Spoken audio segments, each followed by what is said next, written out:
Yan mga sir, ang nakikita nyo sa video ay leak ng tubig galing sa plunger pump. Di ko lang maipakita ng buo yung buong video kasama yung pump kasi baka makapiright na naman ako. So bakit nga ba may leak?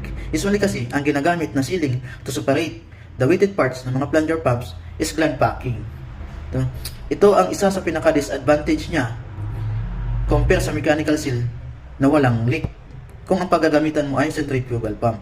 No? Usually ang mga gland packing ay ginagamit sa mga industries and application in which is allowable yung leakage tulad ng water application na kahit mag-leak siya ay hindi makakasama sa environment at sa mga kalusugan ng tao. May iba't ibang uri ng pump tayong ginagamit base sa application, yung positive displacement at yung centrifugal pump. Yung plunger pump ay isang uri ng positive displacement pump kung saan ginagamit siya sa mga low flow and high pressure application. So yun muna mga